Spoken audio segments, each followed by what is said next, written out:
Hello दोस्तों, नमस्कार। आपका हमारे निर्माण अकेडमी यूट्यूब चैनल में स्वागत है। जैसा कि आपको पता है कि हम इतिहास देख रहे हैं। इतिहास में कौन सा टॉपिक है हमारा? मरणोत्तर काल।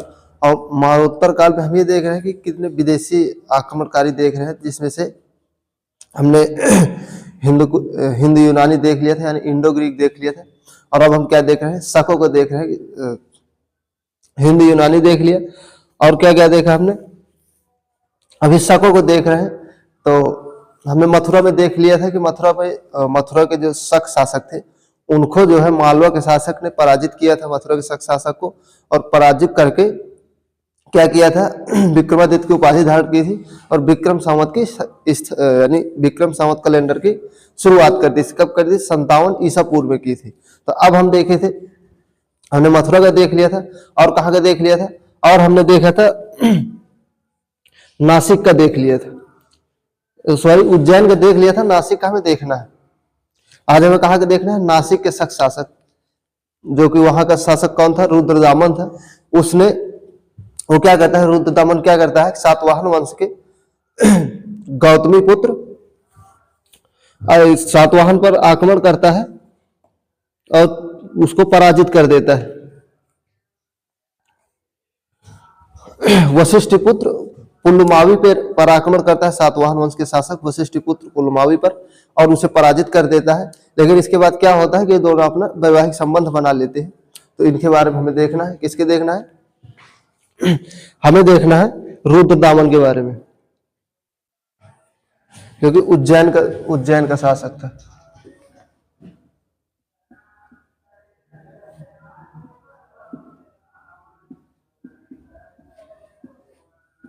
शकवंश।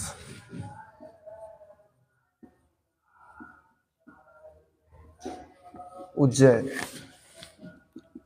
इसका संस्थापक कौन था? इसका जो संस्थापक था कौन था? रुद्रदामन। इसमें सीधे हम लिखते हैं पॉइंट बनाकर, रुद्रदामन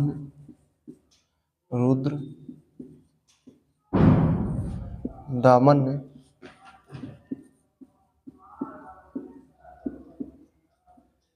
सातवाहन वंश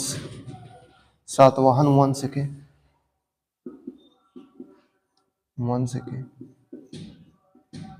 शासक वशिष्ठ पुत्र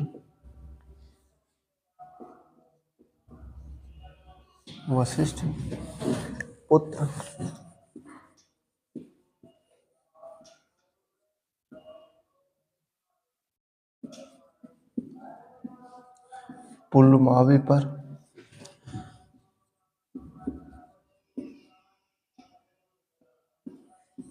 आक्रमण किया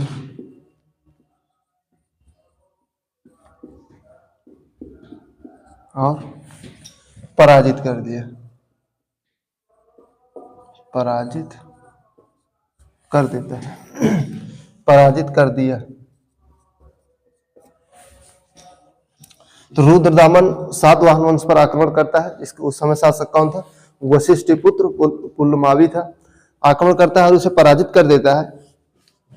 इसके बाद क्या होता है कि दोनों इसको रुद्रदामन जो है पुलमावी को पराजित कर देता है। इसके बाद ये दोनों अपना वैवाहिक संबंध बना लेते हैं। इसके आगे हम देखते हैं, ये रुद्रदामन जो था ये शक वंश का प्रतापी शासक था। लिख लेते हैं,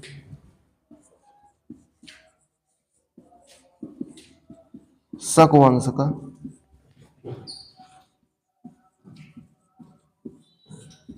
सबसे प्रतापी शासक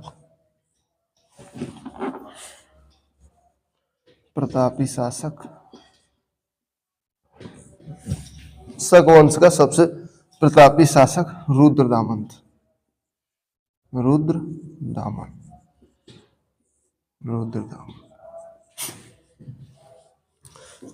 रुद्रदामन क्या करता है? यह एक अभिलेख भी लिखवाता है, जो कौन सा? जूनागढ़ अभिलेख।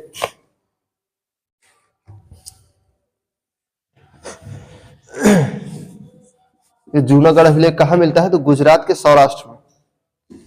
रुद्रदामन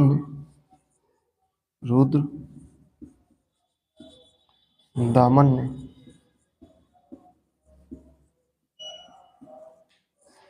गुजरात के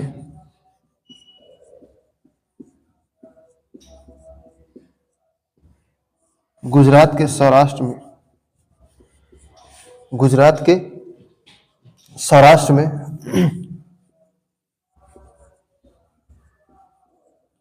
जूनागढ़ अभिलेख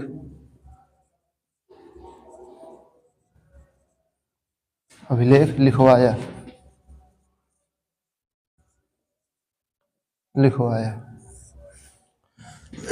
जूनागढ़ अभिलेख किसका है? रुद्रदामन का है। यह कहाँ मिलता है? तो गुजरात के सौराष्ट्र से जूनागढ़ अभिलेख मिलता है। जूनागढ़ अभिलेख से हमें क्या देखने को मिलता है कि जूनागढ़ अभिलेख से हमें इसका साक्ष्य मिलता है कि चंद्रगुप्त मौर्य के समय उसने यानी सौराष्ट्र में, गुजरात के सौराष्ट्र में सुदर्शन झील का निर्माण करवाया था। किसने करवाया था? तो इसी से हमें पता चलता है, जूनागढ़ अभिलेख से हमें पता चलता है कि चंद्रगुप्त मौर्य ने करवाया था, अपने अधिकारी को भेजा था, जो कि सरकारी पैसे पर जो है इसका निर्माण होता है। और उसी सुदर्शन झील का दोबारा विनिर्माण यानी पुनः निर्माण, यानी कुछ अगर कमियां हुई थी तो उसमें सुधार कौन करवाया था? रुद्रदामन ने करवाया था। इसी का उल्लेख इससे मिलता है। ठीक, हम देखते हैं सुदर्शन झील।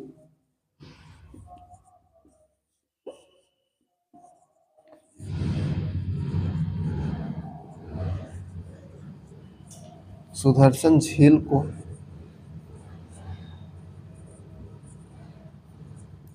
दोबारा रुद्रदामन ने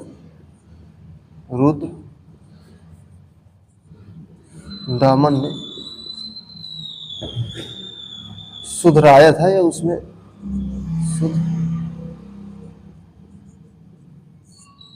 यानी उसमें जो भी कमियां आई थी वो दोबारा उसे बनवाया था। ठीक, सही करवाया था, सुधराया था, या उसको विनिर्माण करवाया था, कुछ भी आप कह सकते हैं।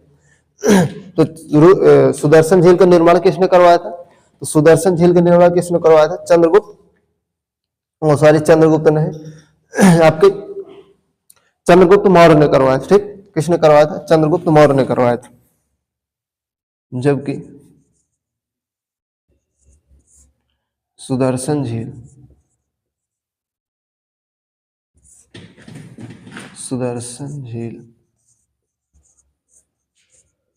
का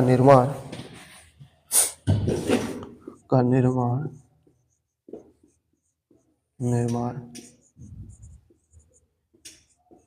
चंद्रगुप्त के समय हुआ था।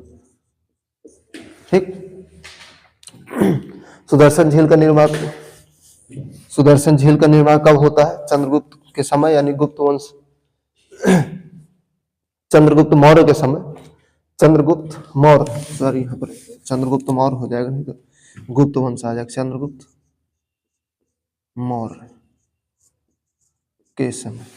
चंद्रगुप्त मौर्य के समय इसका निर्माण होता है। आगे हम देखेंगे इसी झील को गुप्त शासक इसका फिर इसमें और सुधरवाते हैं। इसका दोबारा गुप्त शासक स्कंदगुप्त इसको जो दोबारा सुधरवाते हैं। एक बार बनवाया किसने? चंद्रगुप्त के समय बनी है, गुप्त वंश के, मौर्य वंश के चंद्रगुप्त के समय इसका निर्माण होता है सुदर्शन झील का। दोबारा इसमें रुद्रदामन ने इसको सुधरवाया। फिर अगली बार गुप्त शासक स्कंदगुप्त भी इसमें सुधरवाते हैं। ठीक, ये आपका सुदर्शन झील है, जो कि कहाँ पाई गई है? ये कहाँ है सुदर्शन झील? ये है आपके गुजरात के सौराष्ट्र में है। और इसका निर्माण किसने करवाया था? तो चंद्रगुप्त मौर्य ने करवाया था इसका निर्माण।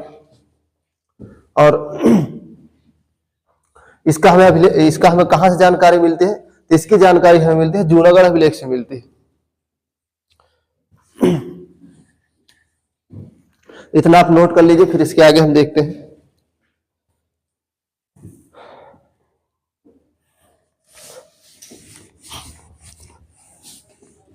इसके आगे हम देखेंगे पहला वंश, यहां से हमारा शक वंश समाप्त होता है। अब हम देखेंगे पहला वंश, जो कि आक्रमण करता है, तीसरा आक्रमणकारी होता है। मौर्योत्तर काल का विदेशी आक्रमणकारी तीसरा आक्रमणकारी होता है। लेकिन ये आक्रमण करता है, ये कोई खास काम नहीं करता, इसलिए इसको जो ज्यादा नहीं पढ़ा जाता ना, इससे कभी क्वेश्चन आते हैं। हम देख लेते हैं कि पहला वंश के संस्थापक कौन है। इसमें एक ही दो पॉइंट लिखेंगे बस।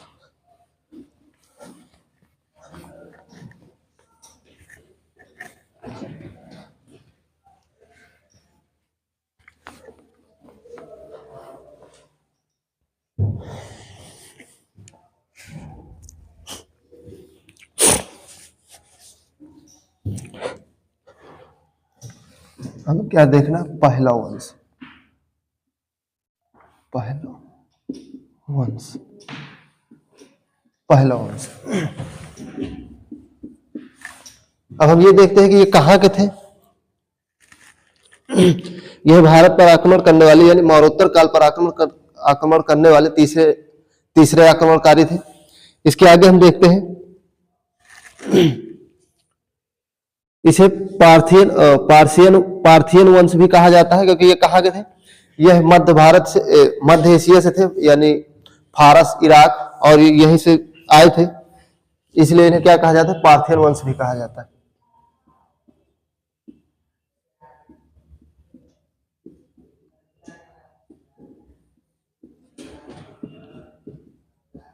पार्थियन वंश भी,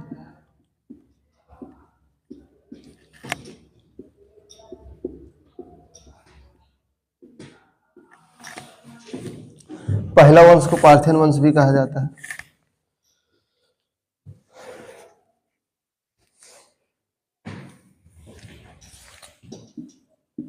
ये इराक, फारस, यानी ये कहाँ के थे, तो मध्य एशिया के, जैसे इराक, फारस और पारसिया के थे, पारसिया के थे। ये वहां से भारत आए थे, भारत पर इन्होंने, अगर आपसे पूछा जाए कि पहला वंश कहाँ के थे, मूल निवासी कहाँ के थे, तो इनमें से कोई भी आपको ऑप्शन मिल सकता है, इराक मिल सकता है, पारस मिल सकता है, या पारसिया मिल सकता है। इस वंश का संस्थापक कौन है, तो इस वंश का संस्थापक जो है वो है मिथ्रेडेटस। कौन है संस्थापक, मिथ्रेडेटस, संस्थापक मिथ्रेडेटस, मिथ्रेडेटस है। पहला वंश का संस्थापक कौन है, मिथ्रेडेटस है, मिथ्रेडेटस। हम देखें कि इनकी राजधानी कौन सी है, तो इनकी राजधानी पेशावर थी, या जिसे पुरुषपुर भी कहा जाता है, राजधानी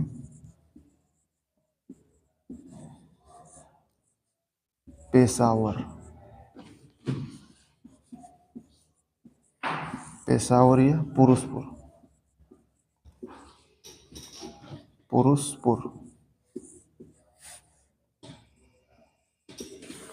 बस पहला वंश के लिए इतना ही बहुत है, क्योंकि इससे कभी क्वेश्चन बनता नहीं, क्योंकि ये ऐसा कोई काम ही नहीं किया कि नहीं पढ़ा जाए।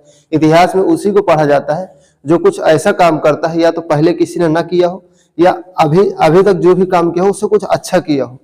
इन्होंने कुछ नहीं किया ऐसा काम जिसके जो कि इनको पढ़ा जाए, इसलिए इन्हें ना तो इनसे कभी क्वेश्चन बनता है, और ना हमें पढ़ के कोई जरूरत भी नहीं, क्योंकि हमें क्या करना है, हमें एग्जाम निकालना है। तो इसके आगे हम देखेंगे कुषाण वंश। कुषाण वंश में इन्होंने, कुषाण वंश ने शक संवत की, यानी जो आपका शक संवत जो कैलेंडर आता है, इन्होंने कुषाण नहीं, कनिष्क ने स्थापित करता है। तो इसे हम कल देखेंगे। आज के लिए यहीं तक, फिर मिलते हैं आपसे नेक्स्ट वीडियो में। तब तक के लिए जय हिंद, जय भारत।